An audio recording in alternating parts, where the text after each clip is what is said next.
Look at people just jumping in. Crazy. Output habit. What's up, everybody? Matt Bain, you actually wake up early, Matt? Ah. Good morning, good morning. Output habit. Man, we should jump on output. You should like do that request to go live output habit. Because I don't know how to do that. Let's see. Can I do that? How do you do? We may just go live output habit. Hey. I mean, we were going to talk at some point, right? Yeah, I was thinking of having you on my podcast sometime. Well, I mean, here we are, man. You know, I mean, sometimes you just got to go for it. Yeah. You look just as smiley and in shape as you do in your video. That's very kind of you to say. Tell those who are watching what you do for a living. I'm an associate pastor at a church here in Wisconsin. I do youth and biblical counseling. Okay. Is that like Jay Adams style biblical counseling, or like are you doing like something else? Like I'm certified with the Association of Certified Biblical Counselors, which used to be NANC. So Nouthetic has gone with the term biblical now. So it's in the same line. Kind of a new generation, you know, like the Heath Lamberts, the Paulisons, disciples of Jay Adams, I'm pretty sure. Okay. Yeah. I remember going through his book at some point, you know, just because I read everything and I just was, you know, and I think like the first chapter in his book like has something to do with like when a pastor is like, I've lost all faith.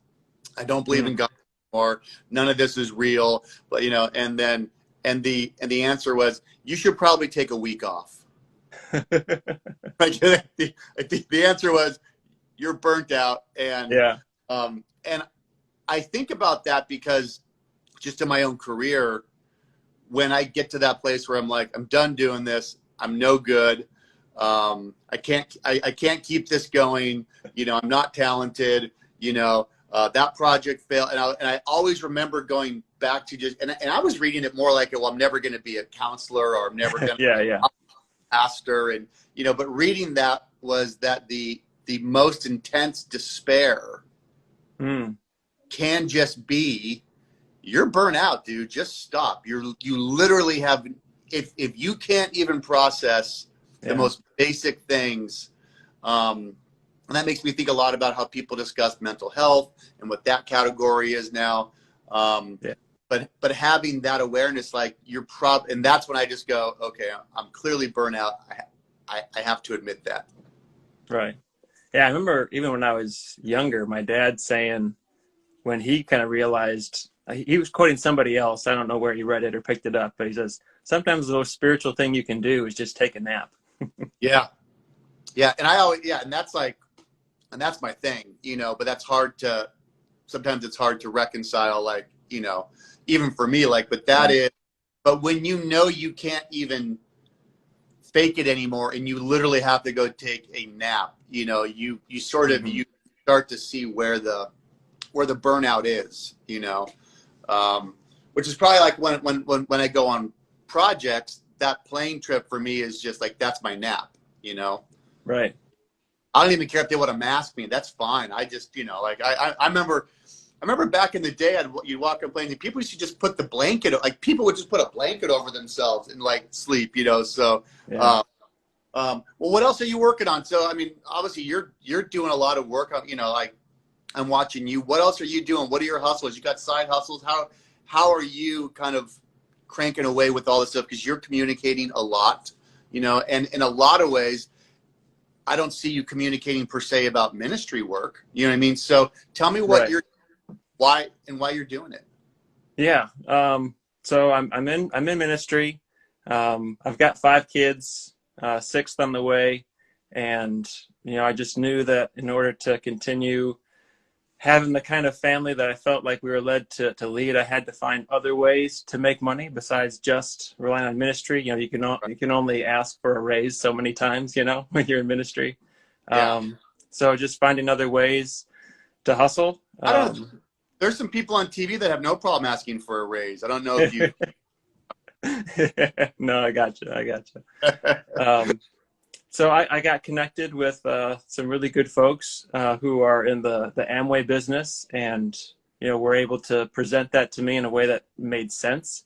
And And we this, and I think you were a little shocked that I was like, I think Amway's the future, and you were like, I think most yeah, people, like most Amway people, are like, I kind of have to talk about this condition I have, right? And it's private, and we don't, and then right, up, right? And right. I was Amway's the future. I think it's been the future. Hmm. And so why did that surprise you? I don't know if it really surprised me, but it was still just different than what most people say or do.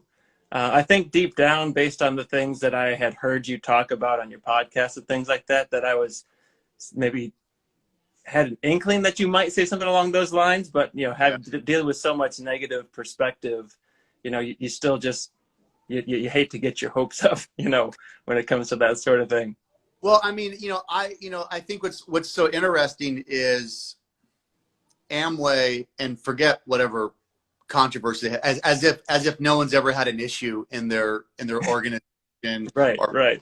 structure, as if no one's ever been accused of ripping somebody off, like like a Yeah. 14 coffee isn't ripping someone off, or like whatever. What I thought was always so interesting about Amway, now coming to the future, is whether Amway knew it or not, the ability to have individuals be the brand Right. is what I was always watching. I never articulated it. I always saw it. I respected the hustle. But in a big box world, we never thought about the individuality of somebody selling you something or bringing you something. Fast forward to Yeah. where we are now, that's called boutique. That's called, Yeah. I mean, what do that's called, drop shipping. That's, and all of a sudden I was looking at Amway, and the reason why it re-registered in my head is because Amway has a division with or partnership with a all natural energy drink, Yeah. and Excess Nation, Hmm. um, and it's phenomenal. And it was somehow I got turned on to Excess as a great drink. I mean, I loved it, Hmm. and realizing that, first of all, their market share was ridiculous, and the fact that they were doing it, it's I understand that people think it's weird to buy like your toilet paper from your buddy, Yeah. right? So I understand, but even that's not so weird anymore. But so I Yeah. understood, kind of thought like, okay, but the Excess energy drink really got me thinking about like, well, that's really cool. First of all, I can't get it anywhere, and I love it. Hmm. The fact that I could kind of, as a kid that grew up like selling weed, I don't do that anymore. I don't have to. It's legal now. It's still kind of cool. Like there's something cool about whether it's Pampered Chef or whether it's Hmm. like I don't, again, there's back to this, all the things that are cool now. I've got a guru. I've got this. I've got like, like the idea that like I could have a friend who's hooking me up with this energy drink all night, like everything fit. And so I started seeing, I think there's a massive opportunity. And then the idea that you could be on social media promoting something, building something. Hmm. I mean, when I thought, I mean, I think Amway could do a brand build, change their name. That would never hurt. But Excess is proving it, that you can have a sub brand with Hmm. a culture, man, game changer. And I don't even think we've even touched it yet as far as where it can go. Yeah. Yeah, for sure. I mean, there are some things that social media guidelines and music rights and stuff like that I do run into, but finding ways to try to stay in the lines without getting into trouble. Yeah. What can't you do? I mean, right now, I don't think they want you really putting music on anything that has any particular products in it, which I found out after I had done that. I mean, I didn't get in trouble, but I saw the social media guidelines, like, oh, I But think I've done this or I've done but that, and But that's going to end, right? Because that's like saying you can't bring, an audio recording device into a concert, right? And then cell phones show up. You're not going to be able to control that, because Mm-hmm. if you're one step removed, the thing I'm always looking for is what's the one step removed that rules stop one group from doing something, but everyone else can. And so you can't do that. I'm talking, let's not say you, but in that Sure, situation, sure. person can't do that. Or let's say someone works at Coca-Cola and Coke says, hey, don't post personal pictures with Coca-Cola and put music on it or put Cardi B on it, right? Yeah, But then yeah. 500,000 other kids who don't work for Coca-Cola can post videos, right? And Yeah. so whenever I see that world, I know that there's just a corporate HR complete misalignment with how the world is actually working. So that's going to go away at some point, because you shouldn't, it's going to happen. You can't stop people. So I think that's going to happen. Yeah. And I do use all non-copyright music for all my stuff. And, it comes in the video editing program that I use, so it's all royalty-free stuff. So Right. I'm not beating myself up too much about it. But like on TikTok, could you post something and use a song on TikTok or Instagram Reels? I mean, are they saying let's not do that? I'm not sure if that's we'd prefer you not do that, or if Right. it's in the you could get in big trouble if you did that. It's some of the ways some of these things are worded. I'm not quite sure. Like is this a gray area that you just would prefer people not do this, or is there a crackdown somewhere with that? Right. Right. And so you've obviously got the Amway side hustle. How's it working out? Pretty good. I mean, I've gotten some leads generated just by posting stuff. I've got people that I know coming up and talking to me and asking me things that I probably never would have approached them in person. And really, a lot of what I've been trying to do is just integrate the different aspects of my life. They've been a lot more segmented, where it's like, okay, I got my ministry over here, and I never talk about business there. And then I've Right. got my business over here, and I don't really talk about ministry or faith very much there, because there's just that pressure to be more vanilla, to be more like, Yeah.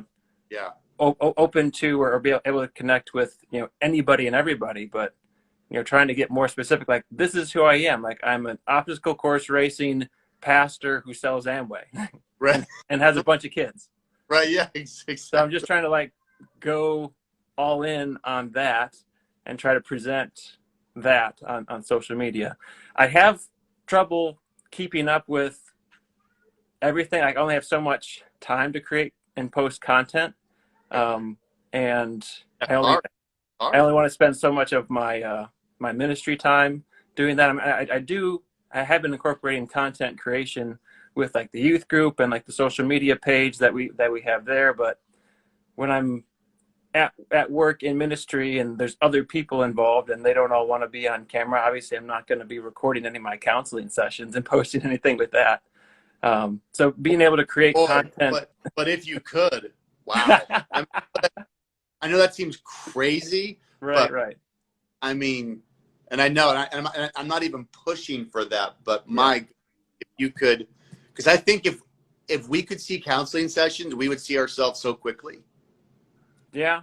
I mean, it's not like there wouldn't be some helpful nuggets. There's things that I say and like, man, I wish I could, get that message out there to everybody, because it's not just this person who needs to hear this. Right. Yeah. Yeah. Well, that's I think that's where you get someone like a Doug Wilson who can then do a blog post and kind of make it generic, and then everyone's talking about them from their counseling session or, but it's like, Yeah. Well, it's interesting you mentioned that, because now when I think of you, like I think of you out in the cold, like doing whatever you do in your outfit. Like it looks gnarly, and you're obviously, and that takes endurance. And I'm like, and it's funny because that, in a weird way, I don't even think about the pastoral side of you. I think about that, right? And so it's interesting how leading with that from a visual standpoint, it's the easiest thing you can lead with, right? You're working out, you're in the room, you're doing that, you're out running, your face is frozen, all that stuff. It actually, then when I think about, you doing ministry work, it actually, for me, it actually gives you more legitimacy. Like, Well, that's the hope. Well, good. yeah, I'm glad it's coming no, but across that way. he's not a wuss. Like, okay, like it's interesting, right? You know, Yeah. and I haven't had great advice from a bunch of wussy pastors. I have, but there's something about it though when you see that. So to me, it's interesting that I was just talking. You know, we just started a brand build for a new company, and I was so every time we do a new brand build, we just come out the gates, and everyone just freaks out, and everyone's like, "Why is there so much?" And what, you know, and Yeah. that's not on brand, and you know what, and you know, and everyone just freaks out, and you know, and I watch all the chaos, but it starts to help. You got to start somewhere. Yeah. And starting slow, I believe in this area doesn't really help you. You've got to get in the gym and start working out, and it's got to hurt, and you got to start throwing up, and you got to realize like, okay, I'm not a treadmill guy, or maybe it's not a leg day guy. Like what, like, and so I look at brand builds that way, and that can be a year of that. It can be 3 years of that. You've got to find what it is you're doing, and and again, I really respect what you're doing because, and I really mean this sincerely, and this is the power of watching, knowing whether you know people are watching or not. You're not playing a hashtag game. You're not playing a follow for follow game. You're not like I'm watching you be consistent on posting with very little movement, even going up on followers. Yeah. That's what I'm looking for. Like that's right. That's like, oh, he's in the game. Like those are the things where, you know, I watch that and I go, wow, that's what hustle looks like. And so I'm curious. I always ask people, have you had any pushback as far as people thinking like, hey, what are you doing out there? Not as much as you would think. Okay. I think the worst of it has been half snide comment from one of my a couple of my brothers, and it's just like oh, he's got his phone out, like, oh, I don't want to end up on the output habit or something like that. But just very, very good natured. I mean, I really haven't Yeah. had anybody Good. take me aside and be like, I'm concerned, or Okay. anything like that, Good. which I That's was ready for, yeah. but haven't really had it. I feel a little bit like Ben Greenfield, who was talking about how like a lot of his early audience was older ladies. So I've got like a bunch of like these older ladies in my church that are commenting on the stuff that I'm doing, like, oh, good for you, and that sort of thing. So like that's most of the feedback that I get. You know, it's funny you make that connection, because that's really weird. I need to think about that because I have noticed that, but never really put those pieces together, that the majority of things that I see built first, I remember with Cross Politic, I remember it seemed like for the first year or two, the only people that were talking about it were women. And so clearly there was something in the way the world was working, or the last couple of years, who was listening, who was doing audiobooks, who was doing podcasts, like who, so it's funny you say that, because I think there is a demographic there that, and then to Ben's point, like, yeah. And what I think is so interesting about that is it makes the point. I always say, if you're a musician and you walk into an open mic night, and let's say it's 4 older women and that's it. What do you say? Like, well, that's not my demo. So I'm not. You play and you communicate and you talk and you share and you do what you do and you take any audience, right? I mean, I think that's, and obviously, in ministry, you know that once you think you're trying to find an audience, like a audience, I get it. Someone might be called to do something. But even then, every time someone's called to do something, it was like back in the day, it was like the 22-year-old dudes were like, I'm really called to do ministry in Australia. You're like, really? That's, like 22-year-old boy wants to go where there's a bunch of Australian women. That's funny you're called there. Because no one's being called there right now, I'll tell you that much. No one's like, I'm going to Australia. Yeah. I really feel bad. Well, that's rad, man. Like I said, I was jumping in this morning, just doing some early morning editing, and I thought, and I saw you popped up, and I know we've been wanting to talk at some point. So again, I dig what you're doing. Appreciate it. and you're putting out a lot of stuff. I see you everywhere. And again, this is proving my thesis. Like, I'm not like, even for me, I'm more excited about what people like you are doing. It's what continues to not so much inspire me. That's such a big word. But I enjoy watching the slow drip of people putting the work in.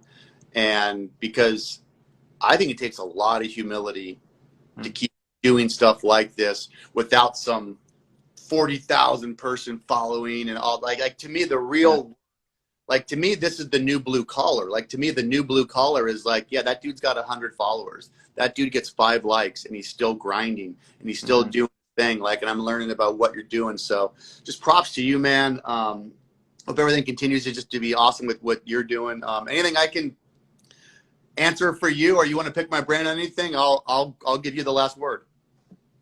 Well, I think I hear one of my children screaming, so I may have to Go get take them. a rain check on it, but Go appreciate it.